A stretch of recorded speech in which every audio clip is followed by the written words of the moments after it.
7 of us here, so I welcome all of you. I'm glad to see you today, and want to welcome Joe McFarland from Stephenville, a new member to the club. And in a little while, I'm going to ask Joe to tell us more about himself and his collecting interests. But to get started, Gene, can I count on you to keep notes?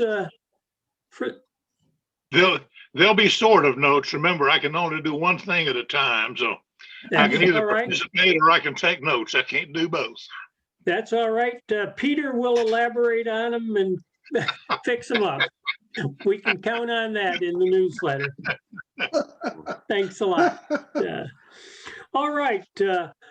What we usually start with is show and tell. Rick, do you have anything for show and tell today? I can show this letter that I got. I showed it at the other meeting, so see if I can find it here.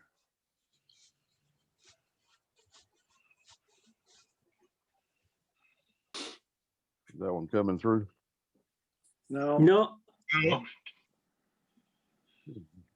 Just got all the icons. I don't see a letter, just icons.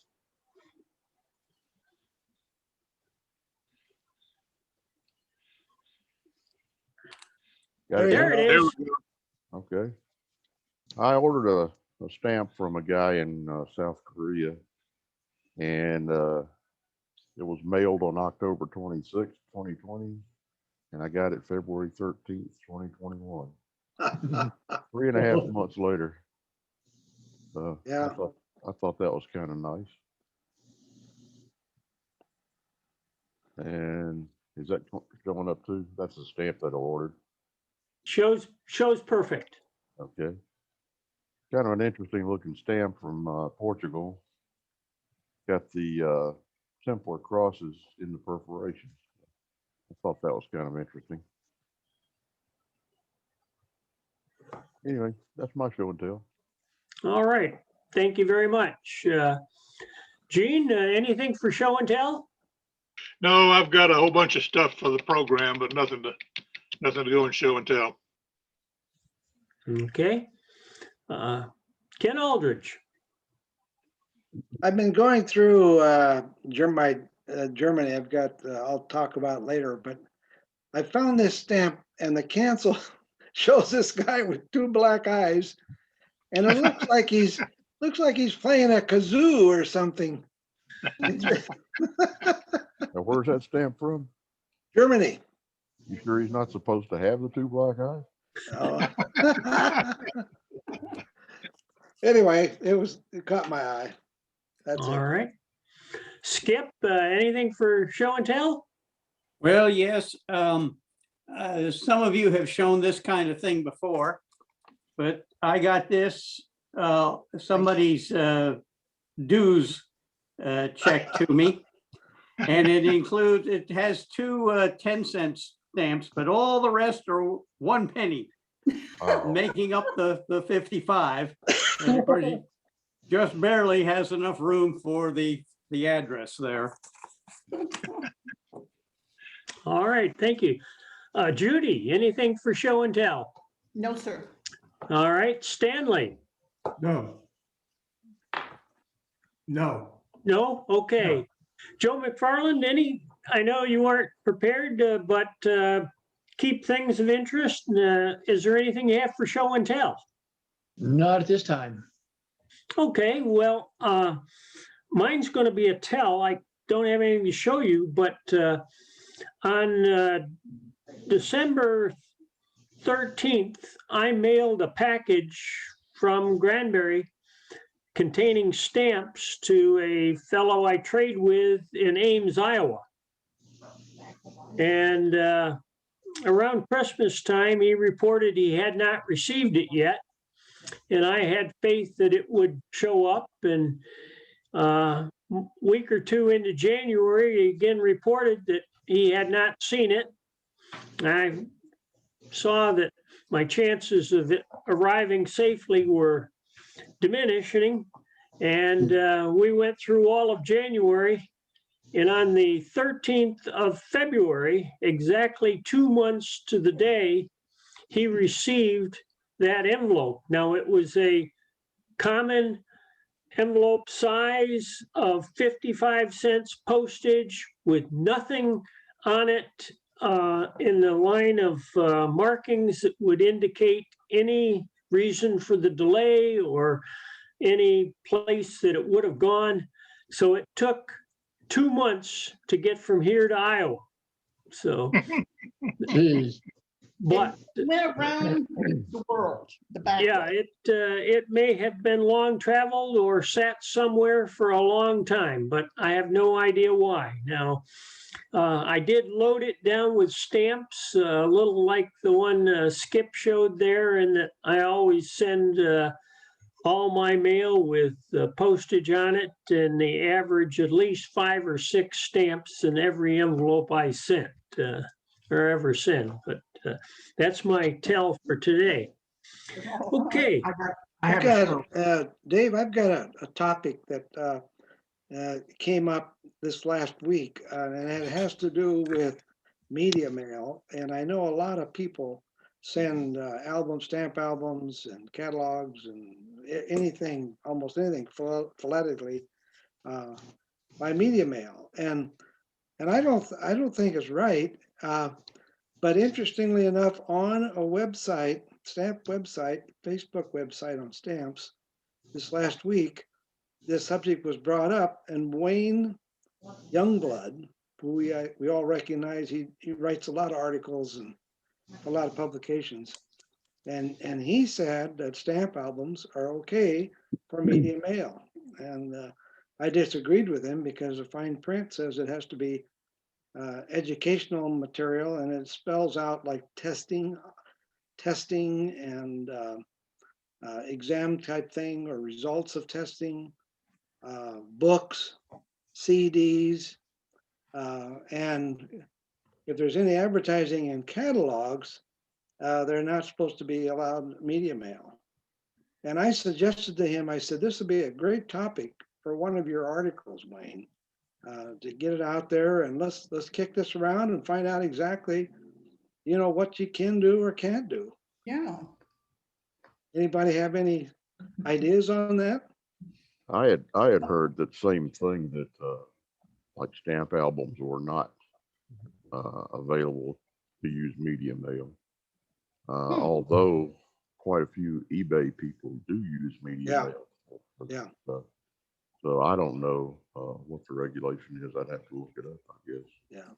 I'm sure there's some regulation there. I think it was a loose leaf thing that has replaceable pages. Weren't supposed to be able to use media mail on it. But Well, I'm kind of keep your Can eyes you open. include correspondence with that?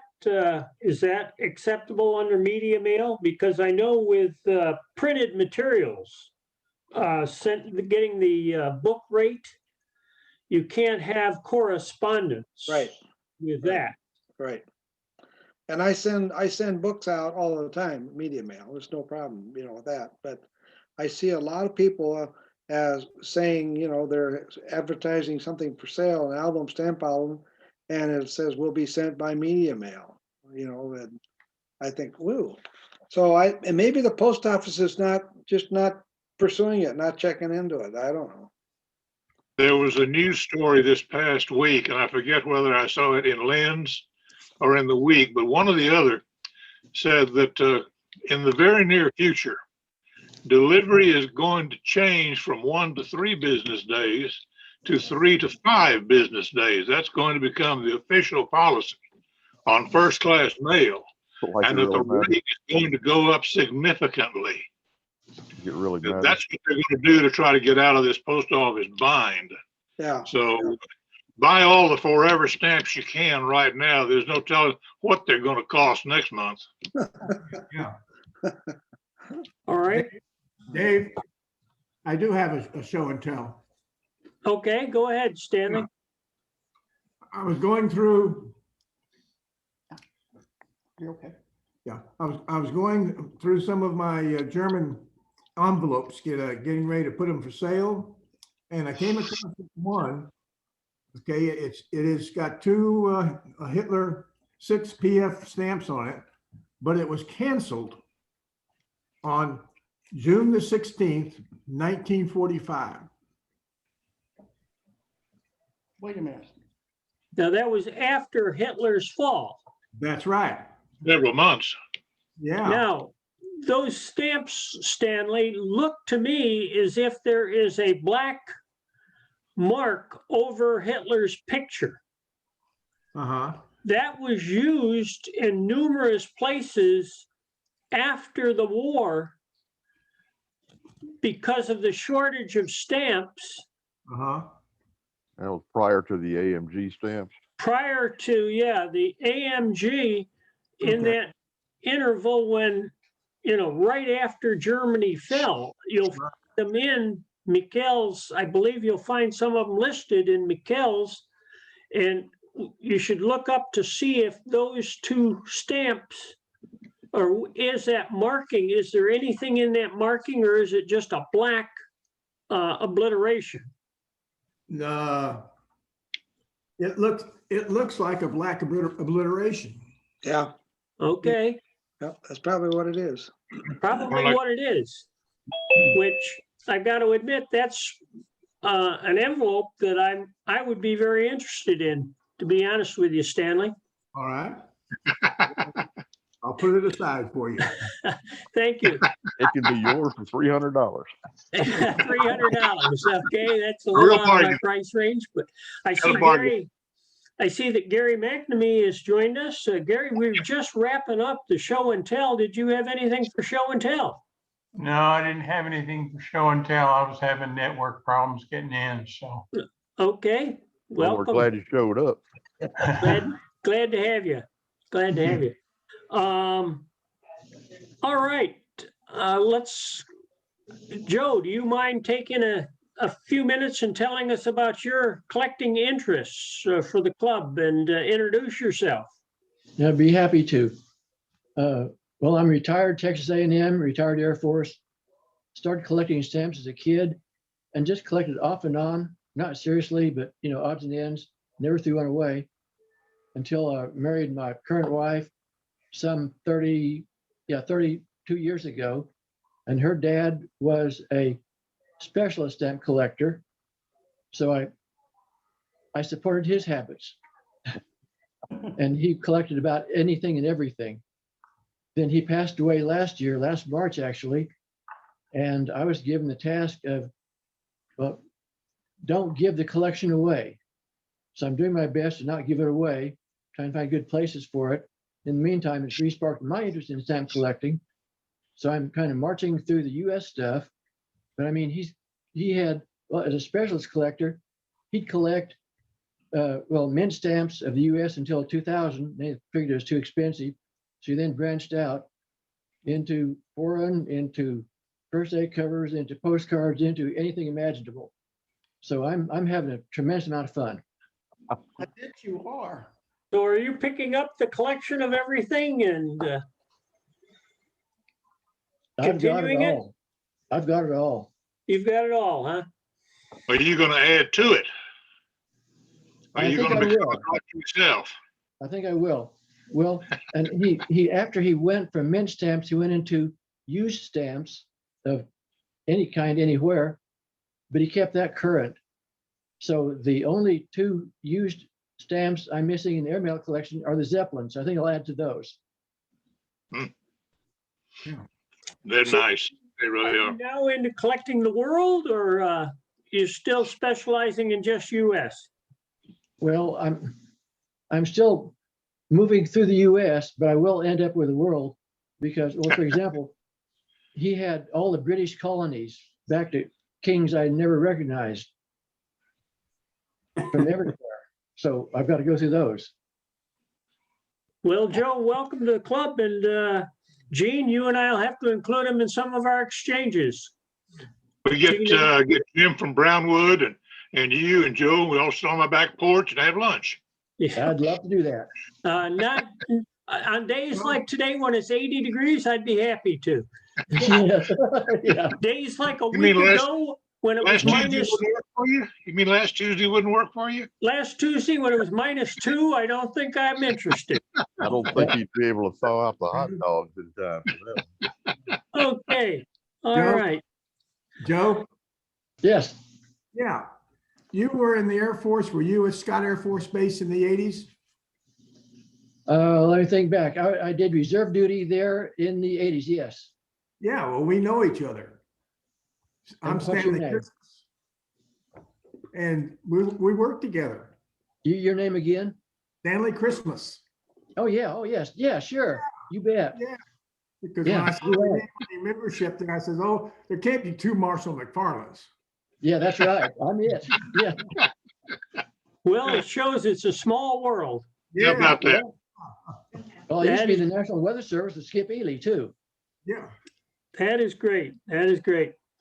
All right. Gary, any news from the International Society of Worldwide Collectors? I got my notice of their auction, and I was fortunate to get 5 of their lots in their auction. You're muted, Gary.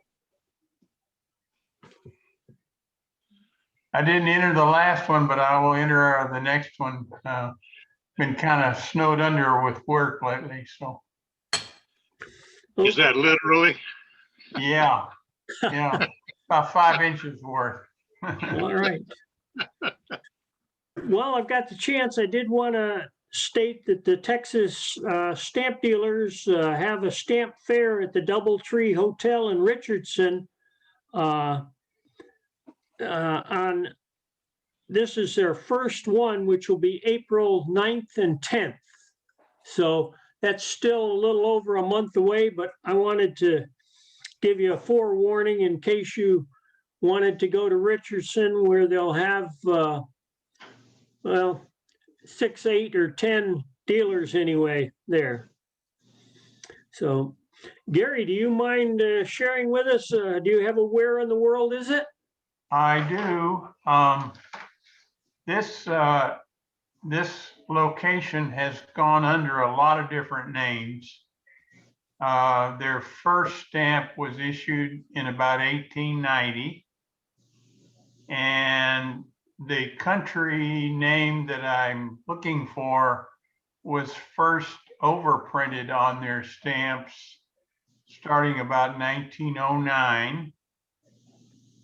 And one of the features of some of their overprints is that the period is missing after the name of the country. And I'm not sure why anybody puts a period after a name of a country on an overprint, but that's one of the things about their stamps that's interesting.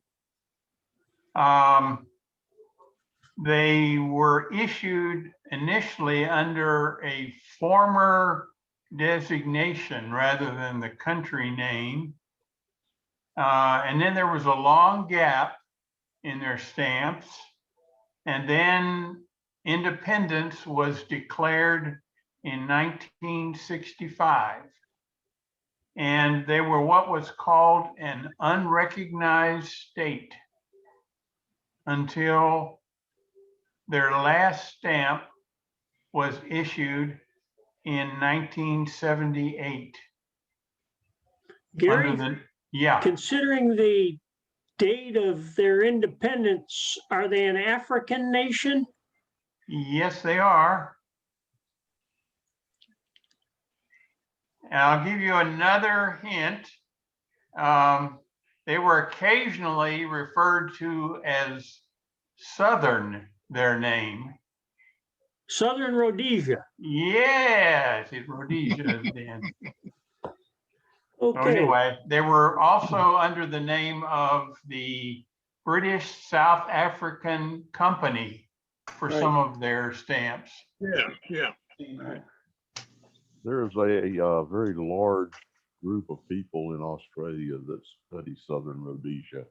Their club is called the Southern Rhodesia Study Group. Huh. And it's surprising they have probably a couple of hundred members. I don't know why. Southern Rhodesia. Why Australia? I don't know.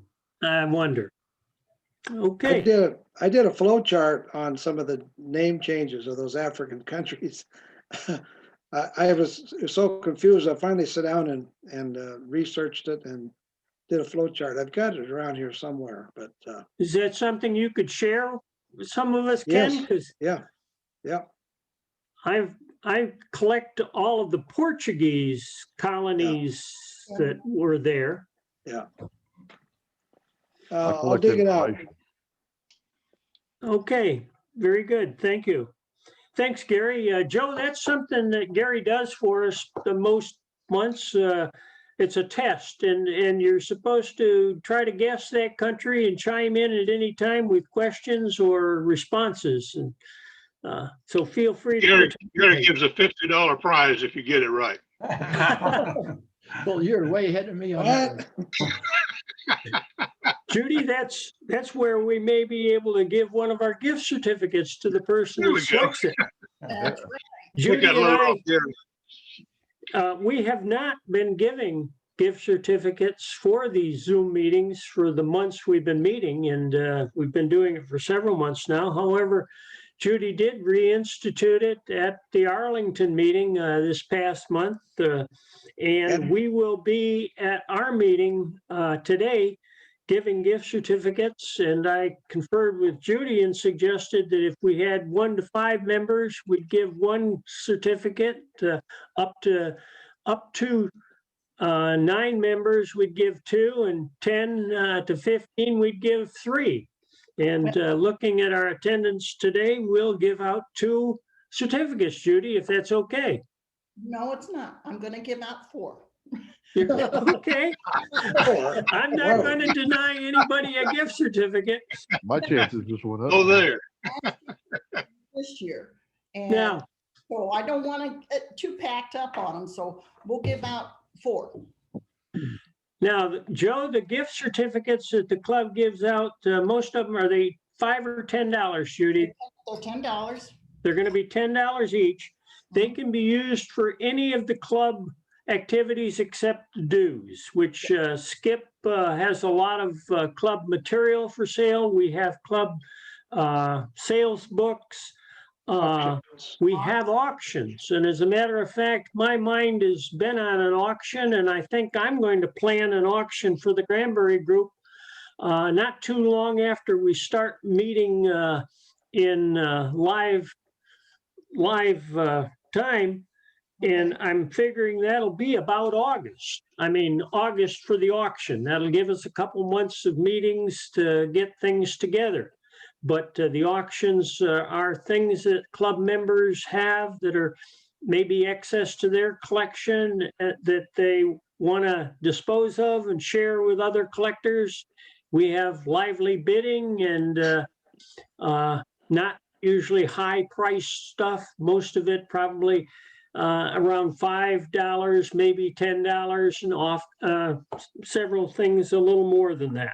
But we're not talking hundreds of dollars or $50 often for most of this stuff. I'm glad you said often. It Often. does go up there every once in a while. That's right. There's got to be a few jewels in there that people are willing to pay for.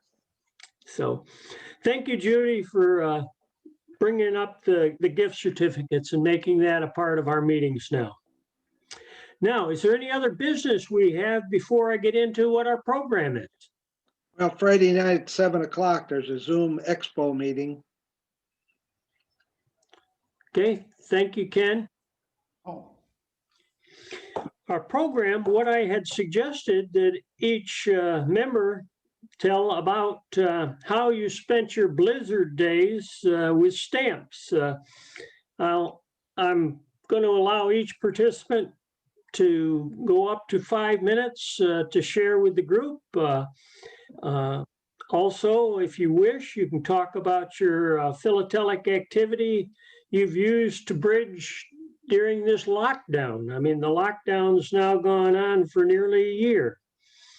Or if you don't have anything to say related to that, you can talk about a single stamp and why it's your most prized stamp, or a story about a particular stamp. So consider that. Rick, do you mind starting?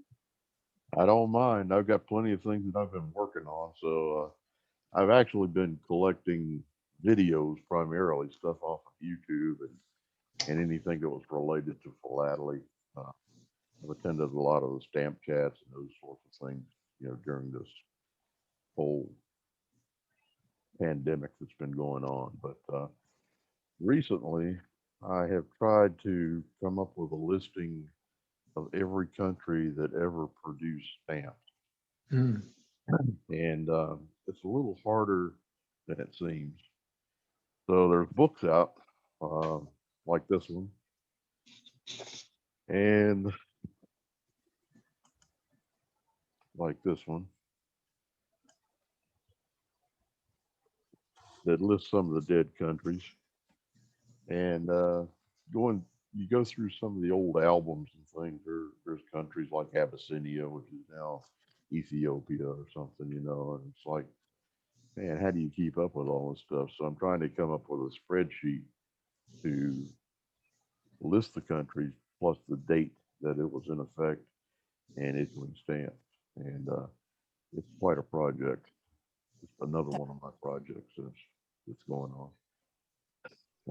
That should keep you out of Well, I trouble. look forward to seeing the results of it in something you issue, you write, or publish. I will put that out to the club if you guys are interested in it, but I'm sure it's going to take me a while to compile all that data. Yeah. Well, one of my favorite collecting areas is dead countries, of which I probably collect close to 30 or maybe 40 of them. And I find that fascinating. It is indeed. All right, Ken Aldridge, I'll leave it up to you. Well, I bought 3 stock books of Germany from a guy in the Netherlands, and I got them about 4 weeks ago, 3-4 weeks ago, and I've been going through those almost every day, sorting the mint from the used, DDR from Berlin, and semi-postals. I don't like to see those mixed in an album. Now, I only have used Germany. Used Germany is post World War II is what I collect. So I spent a lot of time sorting through this and putting some of the stuff up for sale. And I've sold quite a bit of it, the mint, semi-postals and DDR and Berlin and so on. But I have, this all boiled down to this stock book right here, which I just finished today.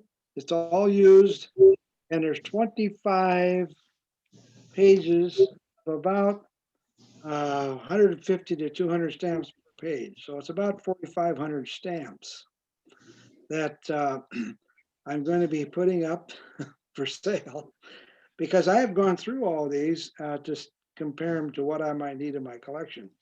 And amazingly enough, there was only 2 or 3 that I needed. But I did improve a lot of my cancels. I like in my collections, and I don't have that many. I have Germany and Canada, really, basically all I collect anymore. But I like to get a cancel that shows the year of issue on a stamp. And if I can get that, and it's not, distract from the stamp itself, cover up the denomination or something. So I've been doing that, and I've really improved my collection from that standpoint. But anyway, that's what I've been doing for the last 3 or 4 weeks, is going through this. I still have a few mint sets, and I've got some used semi-postals that I need to catalog, because I don't save the semi-postals either. I just, the regular issues is what I save. So it's it's kept me from getting into my income taxes. That's my goal. It is too. Okay. Thank you very much, Ken. Skip, share with us what you've been doing. Okay, well, there's been three things I've been working on, and actually it goes back to the first of the year or even to Expo. But the one thing I've been working on during the blizzard, some of you may have seen Peter's note in the newsletter about a donation I picked up from him just before the start of all this. And I've been going through that, sorting it and trying to figure out what to do with it, either for beginners or silent auction or mix pick or chance board or whatever. So that's a lot of fun, actually. You know, that's like going through the mystery box kind of thing. Oh, look what I found kind of thing. So I've been doing that. And also we had a new member join at Expo. I can't pronounce his last name, but his first name is Sai, S-A-I, and he's from India. And I put together a starter kit of India stamps for him. And in the process, of course, I went through the my excess India that I had and discovered that there were a whole bunch of Indian stamps I had misidentified. So that was an adventure. The third thing that I've been working on, and I'm almost completed, is the club member handbook. And I'm almost ready to go to press. If I can get that done this week, I have a goal of mailing it out then next week. And the one thing, though, that I see in this meeting, Joe, I have not received your dues for the coming year. When you joined, you only joined for last year. So if you're intending to stay a member, I'll put you in the member handbook, but I will need your dues somewhere along the line. 12 Send me an bucks. email, send an email and I'll pay them.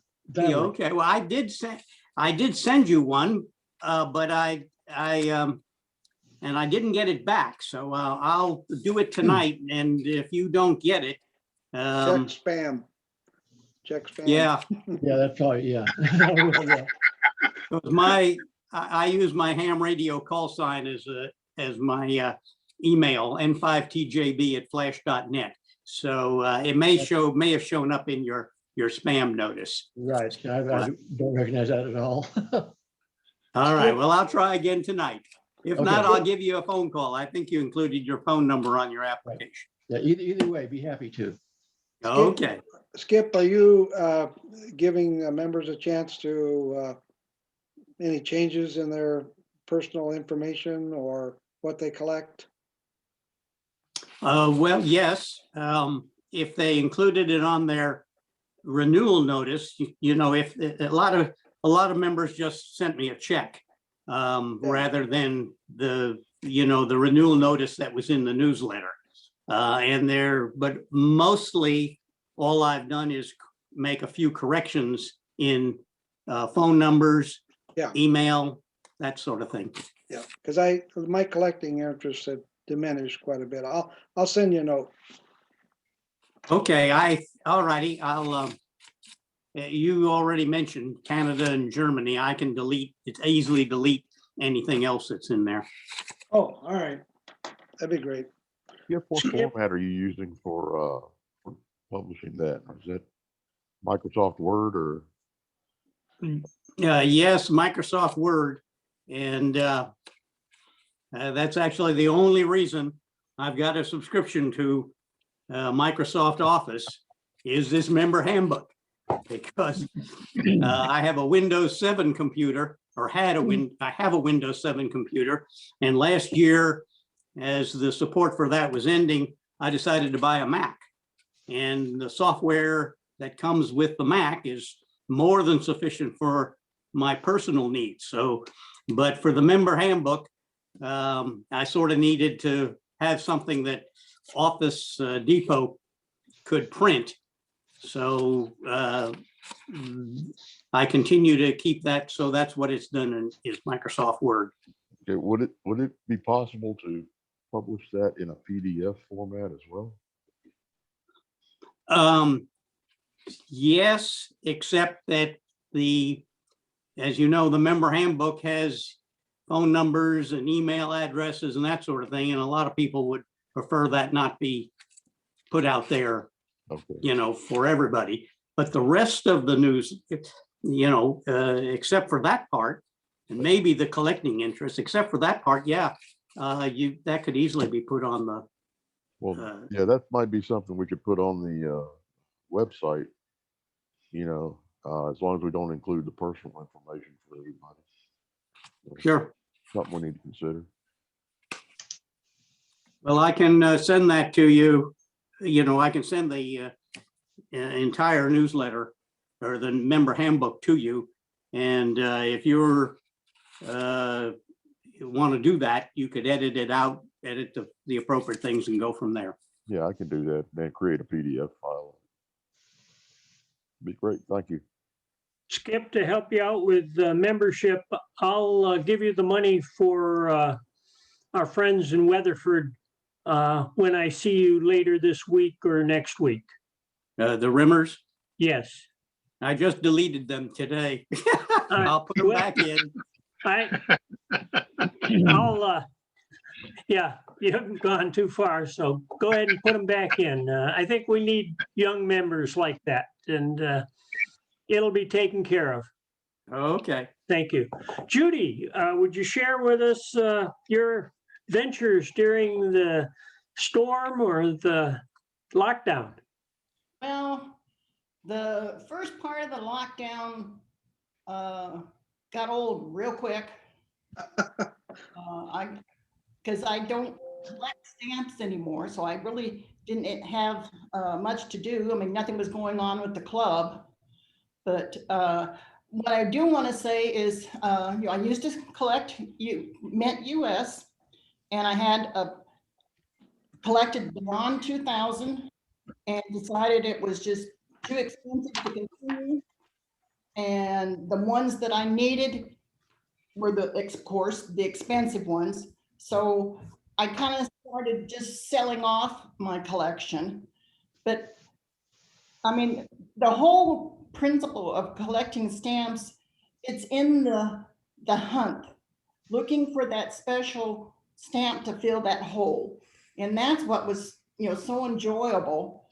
But my most enjoyable moment was when they had the lottery for the Legends of the West.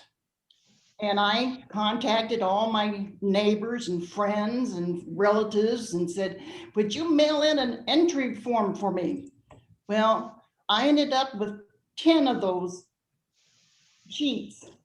And, I don't know how many are left in the safe deposit box.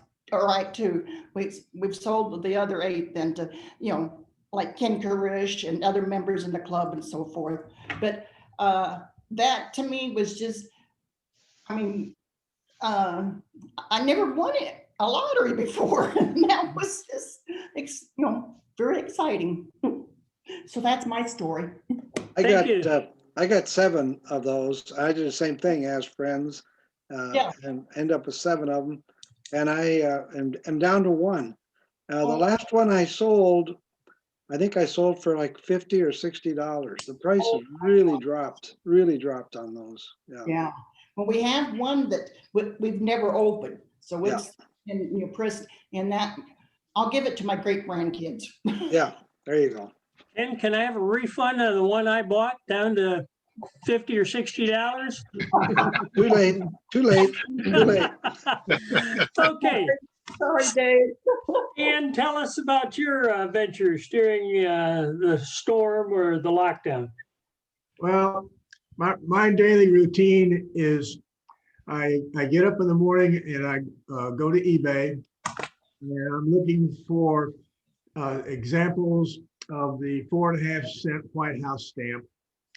I have marked on eBay for the daily postings of pre-cancels. let's see, inauguration covers,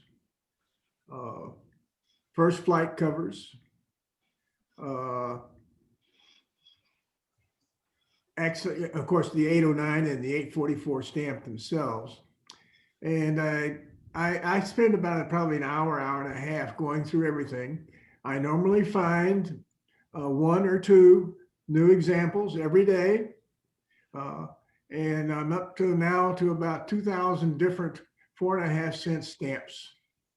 And most of those are pre-cancels.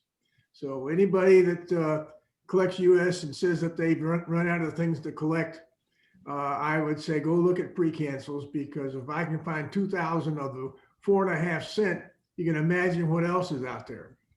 So, but anyway, that's pretty much been what I've done. I've also went back to my Christmas Island, and I'm looking for stamps that were issued by the Straits Settlements in Singapore. And these were in 1900, the Straits Settlements took over the Christmas Island, and then in 1942, when the Japanese invaded, there was Japanese occupation stamps, and then in 45, when the Japanese were defeated, there were Malaya issued British military authority stamps, and then in 1948, Singapore took over the postage stamps for Christmas Island, and that continued to 1958, when Australia was given the postal responsibility for the island. And so anyway, so I'm all full. I got all the Christmas Island stuff from 58 to forward. So I'm going back now, and I'm looking on eBay for bargains for Singapore and the Straits Settlements. Okay, thank you, Stanley. Gary McNamee, can you share with us any of your ventures? Well, during the blizzard, we had the rolling blackouts, so I was not able to do a great deal when the power's only on for about 45 minutes and then it's off for 45 minutes. I was kind of concerned about the pipes more than I was about my stamps. But other than that, I've been working on the Australia stamps. I'm sorry, the stamps that Skip gave me in the box with in the glassines from New Zealand and Australia, to look at those and decide which ones I want to purchase.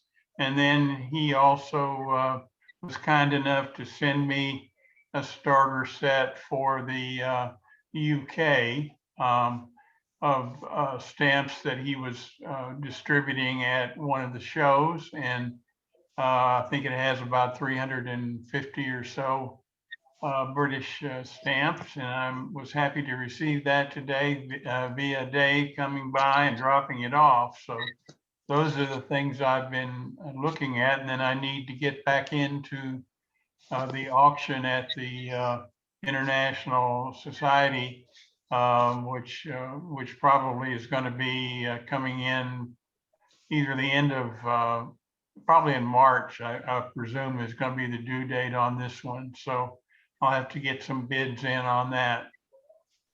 So that's all I've been doing during the blizzard and some of the pandemic times. Gary, I think the date is first week of April. Okay. I just completed mine and mailed it yesterday, I think. Good. All right, Joe, share with us a little of what you've done during the storm or the lockdown. Well, with stamps, a lot of it was doing the inventory that he always meant to get around to doing, but didn't do. So inventorying primarily the US of all kinds. Then trying to find a way to high grade into my own collection and dispose of the rest at face value. And I found a vendor of mine who would take stamps, US stamps, mint stamps after 1945, face value. Wow. So unloaded a bunch of those. And then my father-in-law had stamped envelopes. He had 2 shoeboxes full of stamped envelopes. So for the 20 cent up to 34 cent, I've been adding the stamps he had soaked and used for mail, putting those together to give at face value to this vendor. So I am disposing of the excess and keeping the best. Well, you're getting a good deal if you find a vendor that pays you face. Yeah. Yes. Yeah, and most of them 40 to lucky if you could get 50%. Yeah. Really? Well, see, I'm a rock collector and I buy rocks from him, so it works out both ways. Okay. All right. Gene, take a few minutes to tell us about your ventures. Okay. And thank you Well, for let's helping see. me come up with the topic for today. Well, today is especially appropriate for what I want to talk about. Some years back, some of you will recall I have said before, I got seduced by a couple of tempters named Denny Ludlow and Dave Stockbridge. And they talked me into giving up some of the focus that I'd had before and getting into worldwide stuff. So I've spent about 10 years doing worldwide to the neglect of the one topical that I have been doing for 50 years and more. So I decided over this last week to get back to it. And for those of you who know I've mentioned it before, this will look familiar to U.S. collectors. This is the Scott 1066. It's the 1955 commemorative for Rotary International. And my topical collection of Rotary International, you may have also seen one other of note. If you see at the bottom of this page, there we go. You see Monaco. That's our little movie star stamp. It shared the screen with Cary Grant in a movie called Charade. So if you've ever seen Charade, you've seen that. But there are hundreds of countries that have issued stamps for Rotary International since 1955. My one major collection is about 60 volumes now of 50 pages each. And I have duplicates and excess and so forth of another 60 some odd volumes. But along about 2005, which was the 100th anniversary of Rotary, some 60 or 70 countries added their contributions. And I got bogged down in that, and then it tailed off in 2006. And Dave and got me involved in this Rotary thing. So there was a space of 10, 15 years when I didn't look at my Rotary collection.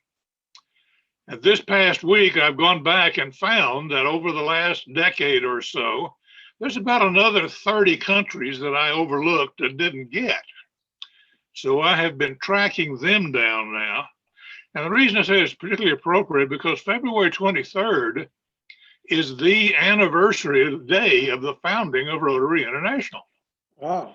It's especially appropriate that I get to talk about that today. Yeah.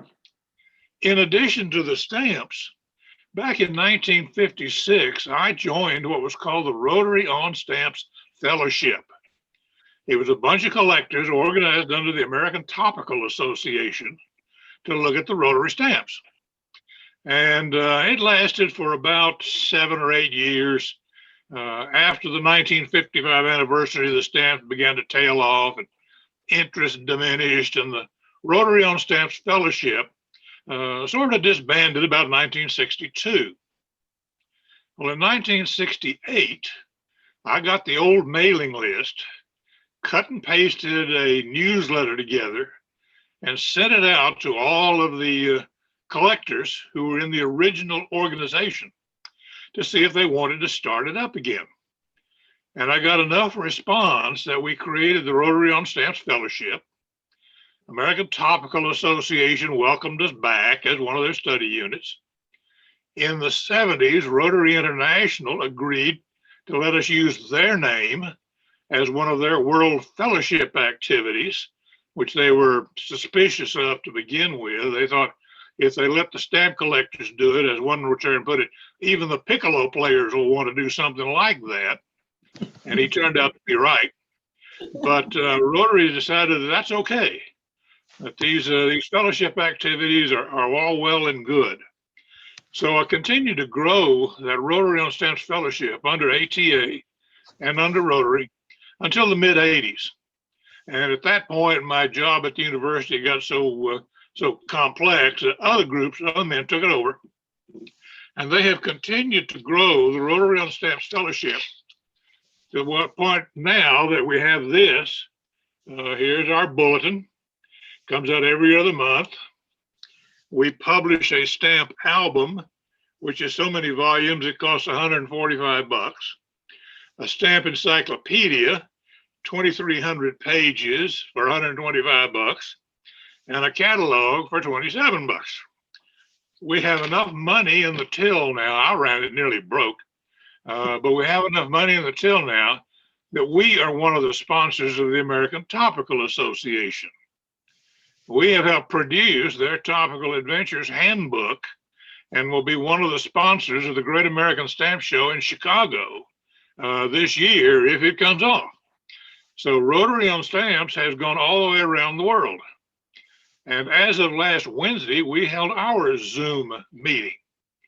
In our Zoom meeting, our president from Canada welcomed Rotary on Stamps Fellowship members from Australia, from Taiwan, from Argentina, the United States, England, France, Israel, and Montenegro.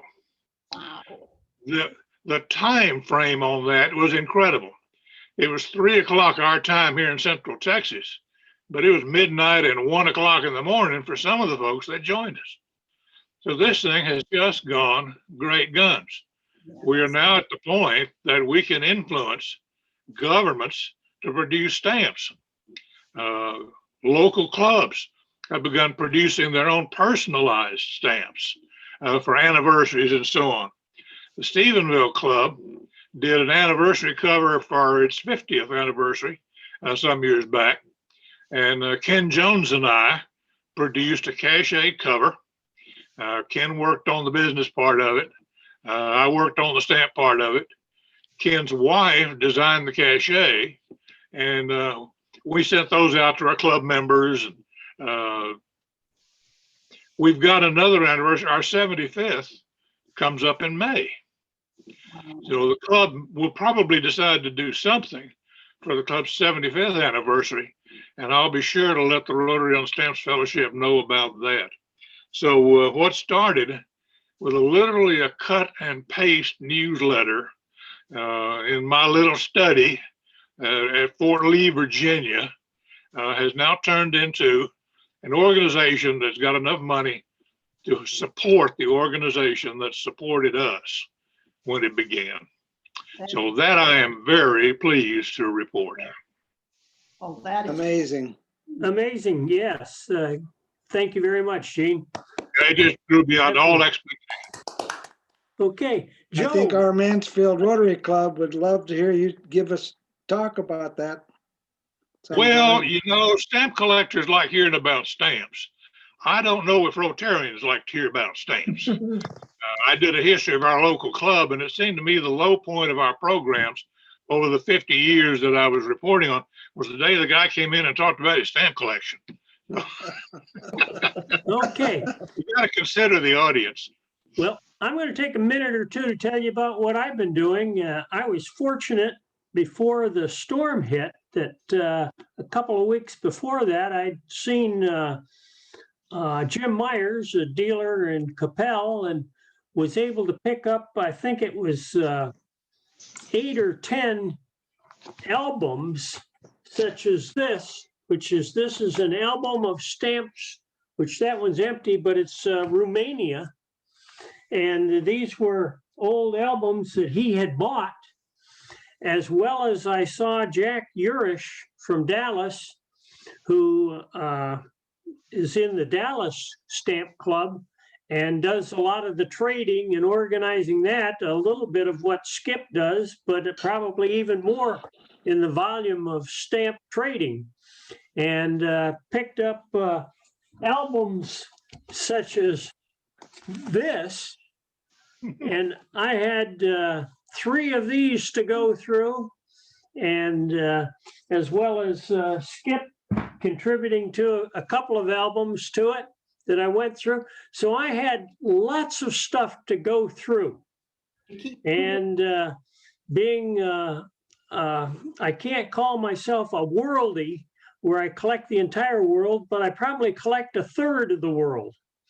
So about a third of the countries, I'm looking for stamps and got albums for them.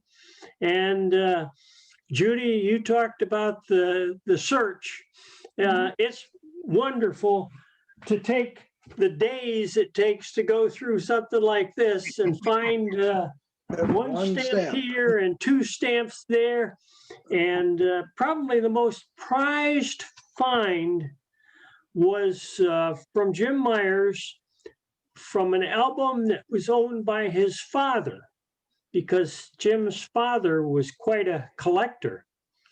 And he gave me an album that his father had made of the country of Italy.